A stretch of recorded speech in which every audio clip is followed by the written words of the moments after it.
करने निकल जाता है। माँ जी मैं गांव की तरफ जा रहा हूँ। ठीक है बेटा, जल्दी आ जाना। जी माँ। हाँ अभी घर से निकल रहा हूँ। बेटा ख्याल रखना अपना। जी अम्मी आप भी। फाजलू चाचा कैसे हैं? जी मालिक। फाजलू चाचा कुछ बात करनी है आपसे। वो गांव में सबसे बातों बातों में तफसील लेने की कोशिश करता है, मगर कहीं से भी ईमान का कोई सुराग नहीं मिलता।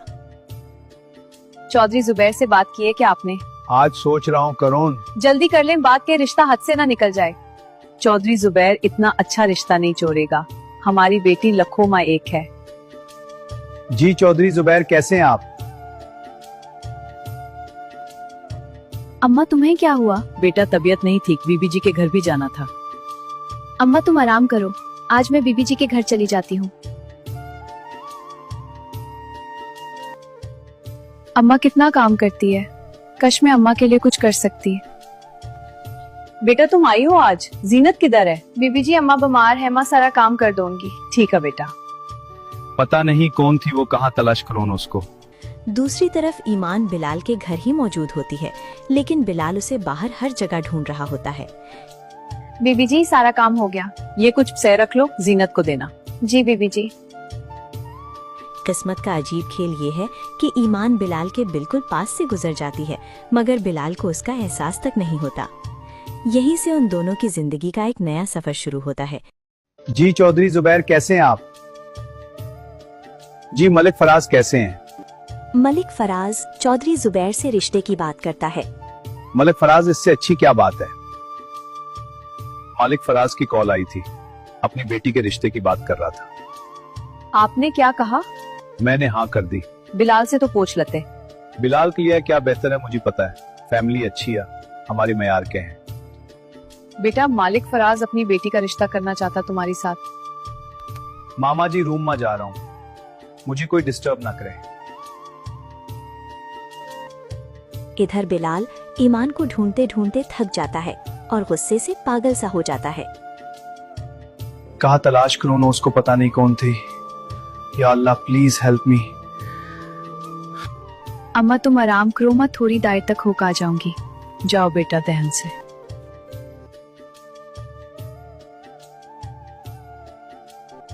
तुमने कितना प्यारा सूट पहना है, कहाँ से लाई हो?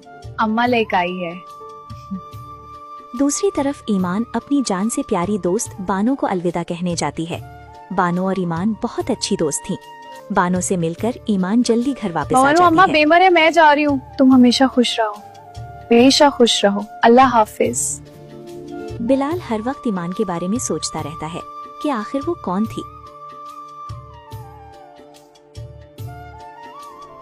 वो दोबारा चचा मिस्कीन के घर पहुंच जाता है। क्या हुआ भाई? बस कुछ नहीं बेटा। ठीक है। लेकिन वहाँ ईमान नजर नहीं आती, तो वो वापस आ जाता है। फिर वो अपने बाप की बात मानकर मलिक फराज की बेटी से शादी करने के लिए तैयार हो जाता है, क्योंकि वो ये सोचने लगता है कि शायद ईमान महज इसका वहम थी। अगर वो वाकई गांव में होती तो जरूर उसके बारे में कुछ ना कुछ पता। अम्मा कुछ खा लो ना। ईमान कुछ दिल नहीं करता। अम्मा बीबी जी रोज पूछती हैं। बेटा कल जाऊंगे। जरूरत नहीं अम्मा अभी। अम्मा तुम परेशान ना हो, मैं रोज जाती हूँ ना, बस तुम आराम करो। मेरी जान खुश रहो। बिलाल मैंने तुम्हारा रिश्ता तय कर दिया है, अच्छे लोग हैं। बिलाल ये लो कुछ पैसे और माँ के साथ बाजार चले जाओ।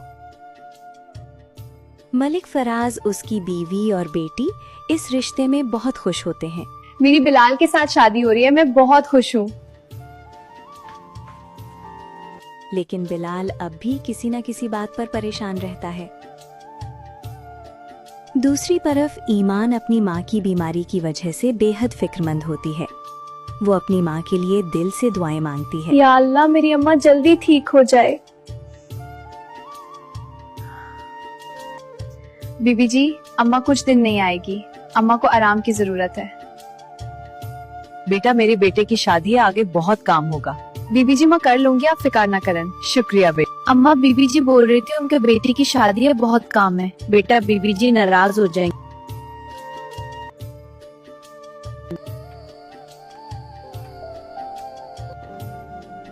अम्मा के सिवा मेरा कोई नहीं, अम्मा बस ठीक हो जाए। इन्हीं ख्यालों में खोकर वो कुछ खाए पिए बगैर ही सो जाती है। इधर बिलाल की माँ बिलाल और परेशे की मंगनी की तैयारियों में लग जाती है। बेटा ये अंगूठी कैसी है? मामा आप देख लें, मुझे नहीं पता। बिलाल और परीशे की मंगनी घर में ही होती है और शादी की तारीख भी रख दी जाती है, मगर बिलाल खुश नहीं होता। वो उलझन में मुब्तला होता है। आप खुश नहीं हैं क्या? ऐसी कोई बात नहीं। और उसे समझ नहीं आ रही होती कि सब कुछ इतनी जल्दी कैसे हो गया। पता नहीं जिंदगी किस रुख चल पड़ रही है, सब सही हो रहा है क्या गलत। अम्मा आज मैं देर से आऊंगी, बीबी जी का घर बहुत काम होगा। बेटा ध्यान से जाओ। आज लगता है बहुत तेज बारिश हो गई।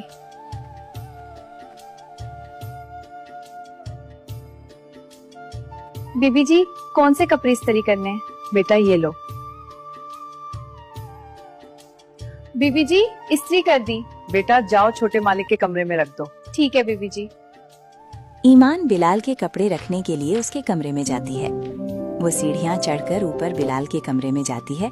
बिलाल मोबाइल में इस कदर मसरूफ होता है कि ईमान की मौजूदगी तक महसूस नहीं छोटी करता। मालिक ये लेन आपके कपड़े। रख दो। बेटा देखो तो जरा बाहर क्या मौसम है। जी बीबी जी। बीबी जी बाहर बहुत बारिश है। बीबी जी अम्मा मेरा इंतजार कर रही होगी, वो बेमर है। बेटा परेशान ना हो, मैं कुछ करती हूँ। बेटा बाहर बहुत तेज बारिश है, जीनत की बेटी को घर छोड़ाओ। मामा मैं नहीं जाता। बेटा अकेली है वो। जाओ बेटा, बिलाल तुम्हें घर छोड़ देगा। जी बीबी जी शुक्रिया। अम्मा बेपता नहीं क्या